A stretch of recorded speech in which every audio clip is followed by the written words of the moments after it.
Thank you, Matthew, and thank you to everyone at Oxford-Harrington for inviting me to share my daughter Mila's story. Before I say anything more, I think it's always really, really important to really see what's behind the words rare disease and what's behind the closed doors of families like mine and others who have lived this. And so I just wanted to start with just a very, very short 3-minute video that allows you sort of to get to know my daughter Mila.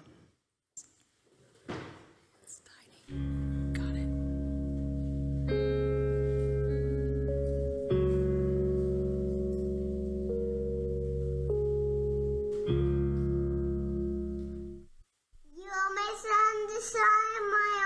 Sunshine, you make me happy when skies are gray. So our daughter's name is Mila Virginia Makovitz. She was born on November 5th, 2010. When I think about Mila as an infant, I think about smiles and laughter and health and... Half an hour after she was born, she was strong enough to hold on to my finger and I could almost pick her up off the bed. When Mila was a toddler, she was a climber, she was a hiker, she was a runner. How old are you, Mila? Here's our sugar high daughter. Slide, slide, slide. Very physical, always loved to ride a strider. Nice, bug. Play in the snow, go sledding. Coming!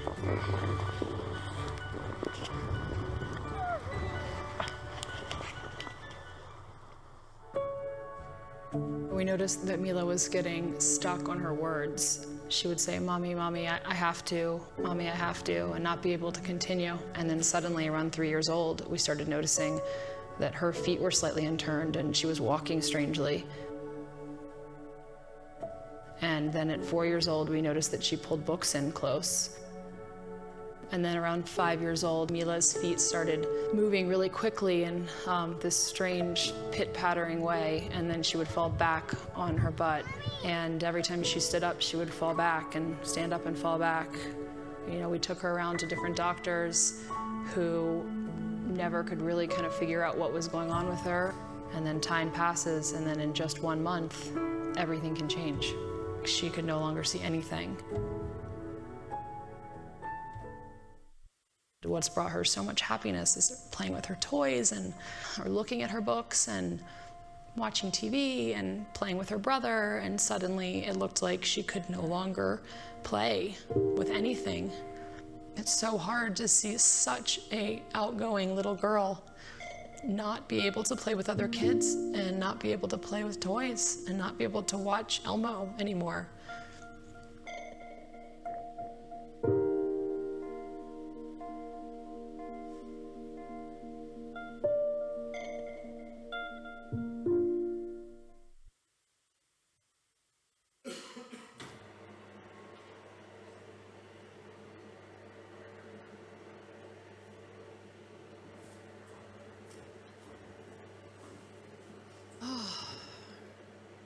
When I watch that video, I always feel like it's someone else's story. It's kind of hard to believe it's my own life. I became a mother like anyone else. My daughter was completely healthy, completely outgoing. I live in Colorado. She was hiking and skiing and mountain climbing when she was 2 years old. She was incredibly verbal. She had a million friends. And so you can imagine that when she was about 4 years old, she started tripping and falling and was covered in bruises. She was pulling her toys and her books in really close to her face. She was stepping across everything in the room and breaking it as if she didn't see it. She started getting stuck on her words. She would say, "Mommy," and then just be unable to finish her sentence over and over and over again. And after 100 visits, I was maybe one of the lucky ones. It took me 2.5 years to get to a diagnosis instead of 6 or 7.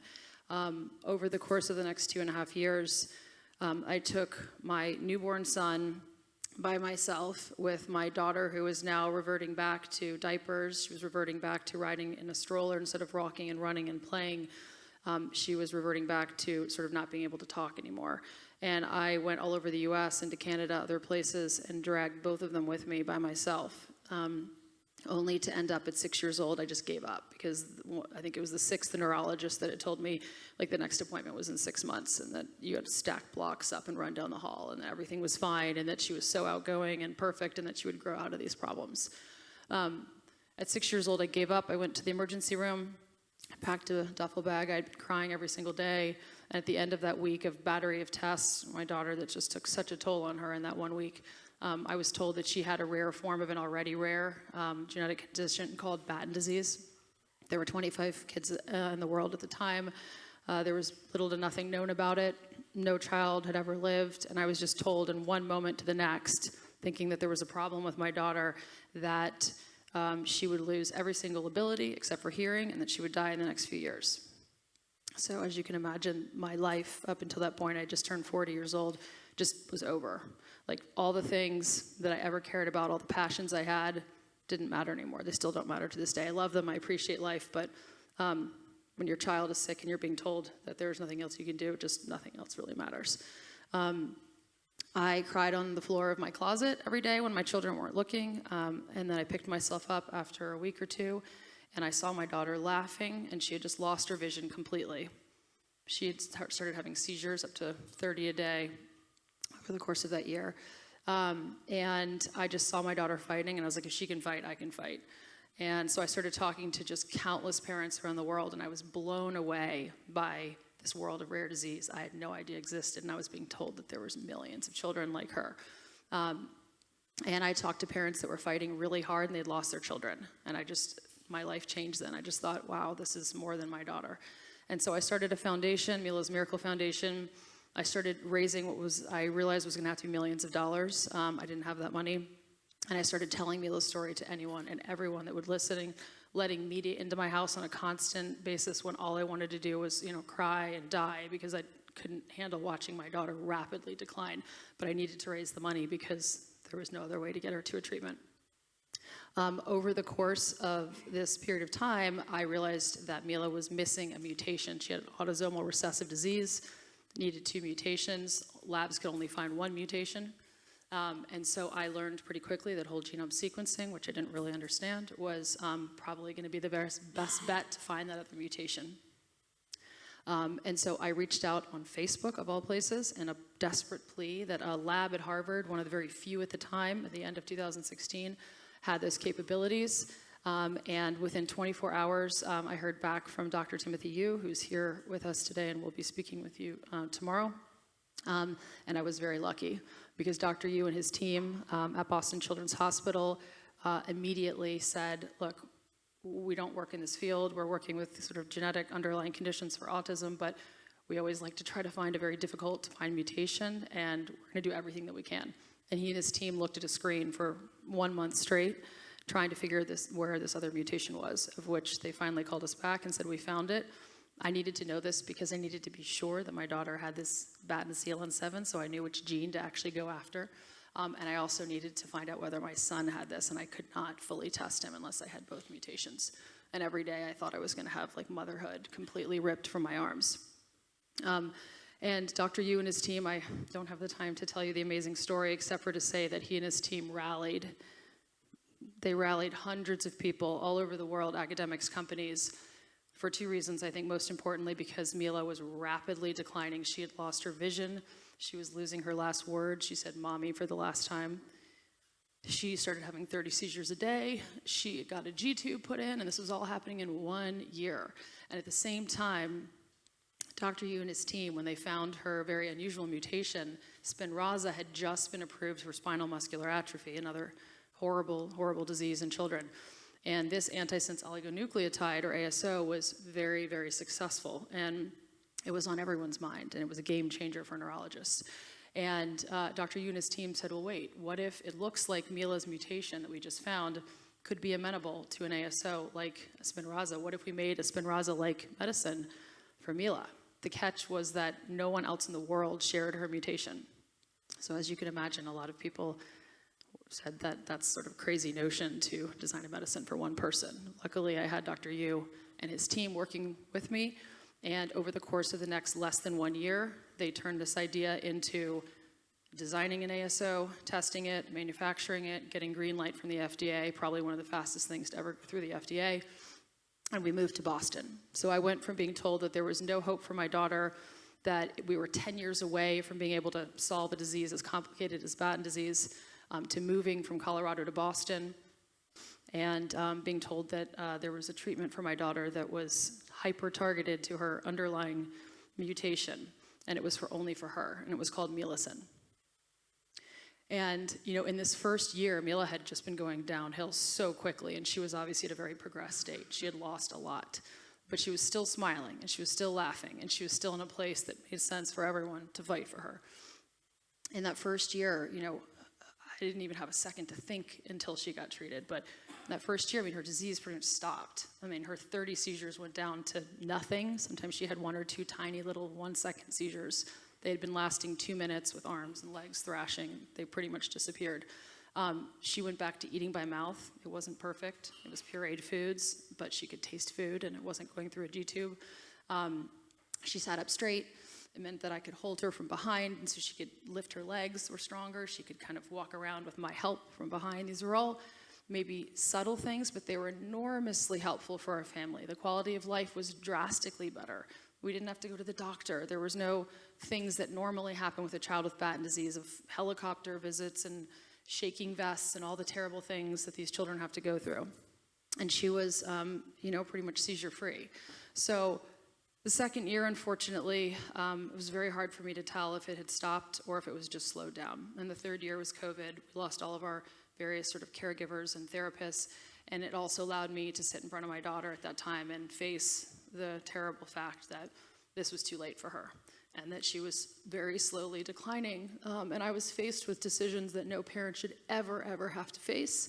Unfortunately, there are millions of us that do have to face these, of what my daughter would want if she could speak. And she went from playing and running around and skiing to not being able to take a fly off of her nose. And 3 years ago, when she was 10 years old, the way I like to say it is just her very big, beautiful spirit left her very tiny body. And I have to wake up every single day and remind myself that this is a beautiful world and there's amazing people and there's a lot to be done for all these other families. And I see that as a opportunity, but I actually really see it as a responsibility. I don't see any other choice, because there's not a lot of people who have the luxury to be able to stand here and speak in front of all of you and others. And there's just so much at stake here. And the reason that I still do this is because, this Milasin was not in time for Mila. But it absolutely showed what's possible, that we can now design a medicine that targets the underlying genetic cause, even if it's unique to one person. And I think her story points to a future, hopefully a very near future, of instead of one drug for tens of thousands of people, potentially tens of thousands of drugs, each for one or very few. The problem is that our system was never designed for that paradigm. And so I find myself, like others today have said, in a very, very unique time and place where I don't want to sound presumptuous because I am not a geneticist and I am not a physician or a researcher, but I would say I've been fortunate enough for the last 7 years to be part of thousands of conversations, thanks to Dr. Yu and others. I've been fortunate enough to learn from many others in this space and see that science is not the limiting factor. It doesn't mean we have figured it all out. There's so much more to learn. But the way I see this is I picture, in the United States, the Grand Canyon not too far away from me, and I picture 60 million children that will die before the age of 5, according to Global Genes. It doesn't really matter if that statistic is exactly right, if it's 60 or 40 or 20 million. It's tens of millions of children that will die in the first 5 years of their life on one side. And on the other side, I picture breakthrough technologies. I picture rapidly advancing technologies that I'm sure many of you and others are working on. The problem is that the bridge to access depends on money. I mean, it depends on whether you're part of a large commercially viable disease or you have there's a Herculean effort by a crazy mom and a really highly driven physician who are going to raise millions of dollars and navigate an extremely difficult regulatory process. So what about everyone else? What about everyone else? What about the 10,000 rare diseases of which almost none of them have anything going on whatsoever? And so we need to create a new pathway. And that new pathway, we created Milasen in the US, but one of the reasons that brought me to the UK a few years ago was because I looked at Genomics England and I thought, this is amazing. Genomics England is fixing, sort of solving the first half of the problem of diagnosis, but they're sitting on whole genome sequencing data. That's the data that we need to solve the second half. And so that sort of pulled me in, and then I got to know many others here. And including, most importantly, obviously, like Oxford-Harrington, that was so central to this, and Matthew Wood. And so this really sort of created the Rare Therapies Launchpad, which Nicola, described, and I don't need to repeat because she just did a great job of explaining, is that how do we do what we did for Mila at scale? How do we make this sustainable and scalable and becomes a routine way of treating children like Mila? And I really believe that the UK is the place and the time is now. And now the question is, how do we do this? And so I think it's boots on the ground now, and I really hope that this prediction is true and that this will be the place we get from Mila to millions. So thank you for letting me share my daughter's story.